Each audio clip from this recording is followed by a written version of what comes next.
કહેવાય છે પાપ છાપરે ચડીને પોકારે। અહીંયા તો ગુંડાઓ થાર ઉપર ચડીને પોકારી રહ્યા છે કે જુઓ આ તમારો કાયદો વ્યવસ્થાની હવે ધજિયા ઉડાડી રહ્યા છે। આવી પરિસ્થિતિનું નિર્માણ થતું હોય અને ગુજરાત પોલીસને જાણે સંદેશો મળતો હોય, આ થાર ઉપર ચડીને મોકલતા હોય એમ કે જુઓ તમે અમારું કંઈ નહીં ઉખાડી શકો, કારણ કે એમના કાયદા વ્યવસ્થાની જરા પણ ડર ને બીક ના હોય એવી પરિસ્થિતિનું નિર્માણ થયું છે।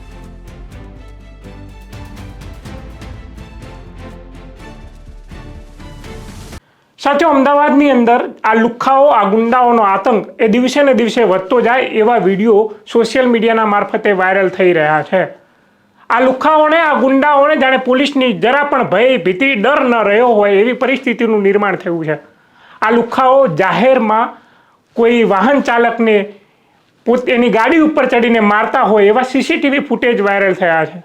શું છે આખી ઘટના, વિગતવાર ચર્ચા કરીએ। નમસ્કાર, ક્રાંતિ માર્ગથી હું વિમિત કુમાર। સાથીઓ, આ સીસીટીવી ફૂટેજમાં તમે જેમ જોઈ શકો છો એમ કે વાસણા પોલીસ સ્ટેશનના અધિકાર ક્ષેત્રમાં આવેલા ગુપ્તાનગર વિસ્તારમાં જે સિદ્ધિવિનાયક આર્કેડ નજીકની આ ઘટના છે, સુઝુકી શોરૂમની સામે આ ઘટના બની છે।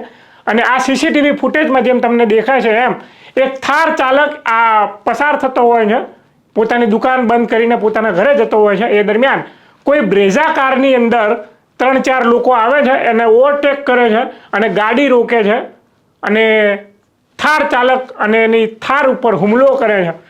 એક વ્યક્તિ તો એ થાર ઉપર ચડીને હુમલો કરે છે। વિચારો, કહેવાય છે પાપ છાપરે ચડીને પોકારે। અહીંયા તો ગુંડાઓ થાર ઉપર ચડીને પોકારી રહ્યા છે કે જુઓ આ તમારો કાયદો વ્યવસ્થાની હવે ધજિયા ઉડાડી રહ્યા છે। આવી પરિસ્થિતિનું નિર્માણ થતું હોય અને ગુજરાત પોલીસને જાણે સંદેશો મળતો હોય, આ થાર ઉપર ચડીને મોકલતા હોય એમ કે જુઓ તમે અમારું કંઈ નહીં ઉખાડી શકો, કારણ કે એમના કાયદા વ્યવસ્થાની જરા પણ ડર ને બીક ના હોય એવી પરિસ્થિતિનું નિર્માણ થયું છે। વાસણા પોલીસ સ્ટેશનની અંદર આ ભાઈ ફરિયાદ લખાવવા માટે જાય છે। આ ઘટના 23 તારીખની રાતની હોય છે, પણ આજ દિન સુધી અમને કોઈ કાર્યવાહી વિગતો અમને મળી નથી। એટલે અત્યારે અમે વાસણા પોલીસ સ્ટેશનના પીઆઈને ફોન કર્યો, પણ એમને ફોન રિસીવ ના કર્યો। પછી અમે મેસેજ પણ છોડ્યો કે ભાઈ આ બાબતે કઈ વિગતો પ્રાપ્ત થઈ હોય તો અમને જણાવો। અમને શંકા છે કે આ જે કાર ચાલક છે એને ક્યાંય ને ક્યાંય જે ફરિયાદી બન્યો છે એને ક્યાંય ને ક્યાંય ડરાવવાની, ધમકાવવાની કે પ્રલોભન આપીને આ ઘટનાને રફે દફે કરવાનો કદાચ પ્રયાસ થાય તો પણ આ પોલીસ જે વાયરલ વિડીયોના આધારે સુઓ મોટો લઈને પણ આ ફરિયાદ કરાવી શકે એમ છે।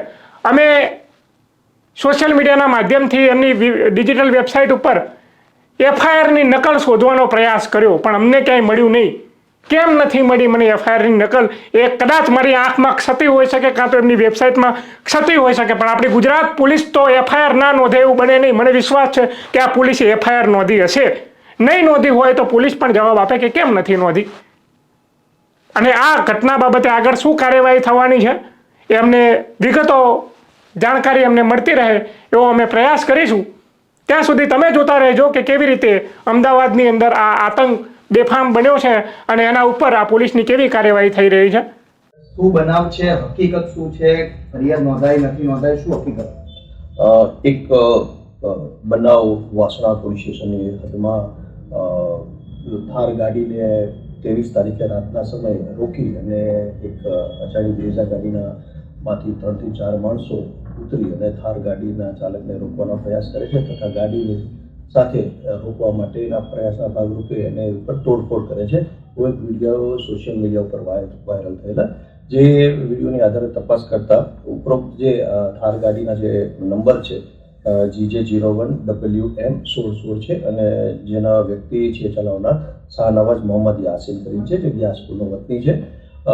ઉપરોક્ત બનાવ અનુસંધાન એવું છે કે અરજદારશ્રીએ આ જે થાર ગાડીવાળા છે એને એક અરજી પોલીસ સ્ટેશનમાં 23 તારીખે મોડી રાતે 1:30 આસપાસ આપેલી, જેમાં પોતે પોતાની પર્સની દુકાન હોય એ પર્સની દુકાન બંધ કરી જમાલપુરથી પોતાના પરિવારના ઘરે જતો હતો। એ દરમિયાન પાછળથી એક બ્રેઝા ગાડીએ ઓવરટેક કરી અને એને ઊભો રાખી અને એવું કીધું કે તમે પાછળ કોઈ બનાવ બનાવી કે ફાયરિંગ કરીને આવેલ છો, ઊભા રહ્યો। અરજદારે એવું કીધું છે કે મેં આવો કોઈ બનાવ કર્યો નથી। બંને વચ્ચે થોડી ટસલ થાય છે, થાર ગાડીને રોકવાના પ્રયાસ કરે છે। જે પ્રયાસના ભાગરૂપે થાર ગાડીમાં આવેલા 4 અજાણ્યા ઈસમો જે લખાવે છે, જેના નામ ઠામ એને ખ્યાલ નથી, એને ગાડીને રોકવાના પ્રયાસના ભાગરૂપે ગાડીના ગ્લાસ ઉપર અને સાઈડ ગ્લાસ ઉપર કોઈ સાધન વડે તોડફોડ કરતા એને નુકસાન ગયેલ છે, જે અરજી તેઓએ આપેલ છે. ત્યારબાદ અરજદારશ્રીનો સંપર્ક કરતા અરજદારશ્રીના ફેમિલીમાંથી કોઈ સેલ્ફી હોસ્પિટલની અંદર એડમિટ છે, એટલે અરજદારશ્રીએ જણાવ્યું છે કે હું એમની ટ્રીટમેન્ટ પૂરી થાય ત્યારબાદ મેં અરજી આપેલી છે. અરજીની આગળની કાર્યવાહી માટે હું જાતેથી પોલીસ સ્ટેશન ખાતે આવી જઈશ. બ્રેઝા ગાડી ક્યાંની હતી સાહેબ? બ્રેઝા ગાડીનો નંબર JJ07DA2249 મળેલ છે, જેના આરટીઓ નંબર આધારે તપાસ ચાલુ છે અને આરટીઓ નંબર સિવાય હાલ એ ગાડી કોણ વાપરે છે તેની પણ તપાસ ચાલુ છે. વિશેષ તપાસ ફરિયાદી અરજદારશ્રી જે આવે અને એ જણાવે ત્યારબાદ જ આગળની વધુ તપાસ થઈ શકશે. એમાં કોઈ હકીકત ખુલશે તો એ બાબતે જરૂરી જે કંઈ કાર્યવાહી કરવાની થશે તે કાર્યવાહી કરવામાં આવશે. એ બાબતે આપને પાછળથી જાણ કરવામાં આવશે. ફરિયાદી સાથે એવું તો શું થયું હતું જે પ્રમાણે આક્ષેપ કરવામાં આવ્યો તમે આગળ ફાયરિંગ કે ફરિયાદીશ્રીએ જે જણાવ્યું છે એ અરજી આપીને ફરિયાદીશ્રી જતા રહ્યા છે, ત્યારબાદ એની વધુ પૂછપરછ બાકી છે. એનો સંપર્ક ઇન્ચાર્જ વિજયપુર હાલના ઇન્ચાર્જ પીઆઈ અને વિજયપુર પીઆઈ દ્વારા કરવામાં આવ્યો છે. હાલ એના રિલેટિવ સેલ્ફી હોસ્પિટલ ખાતે એડમિટ હોય અને હું એની ટ્રીટમેન્ટ અને કાર્યવાહી પૂરી કરી અને હું તપાસમાં સહકાર આપવા માટે વાસણા પોલીસ સ્ટેશન આવીશ તેવી હકીકત જણાવે છે. તેઓની પૂછપરછ અને બાકી ત્યારબાદ જ ખ્યાલ આવશે કે આ એકચ્યુઅલી પરિસ્થિતિ શેના હિસાબે છે, કોઈ જૂની અદાવતનો ઝઘડો હતો કે કોઈ રોડ રેસિંગનો મામલો હતો કે સળિક આવેગના હિસાબે કોઈ બનેલો બનાવ છે, એ ત્યારબાદ જ કહી શકાશે. અને જે કંઈ હકીકત હશે એની આપને પાછળથી અલગથી જાણ કરવામાં આવશે. હુમલાખોરો કોણ હતા સાહેબ? 4 અજાણ્યા ઈસમો હતા. એ બાબતે આપણે જે રીતે વાત કરી 4 અજાણ્યા ઈસમો એને લખાવ્યા છે, જેનો ગાડી નંબર આપ્યો છે, જે આધારે તપાસ ચાલે છે.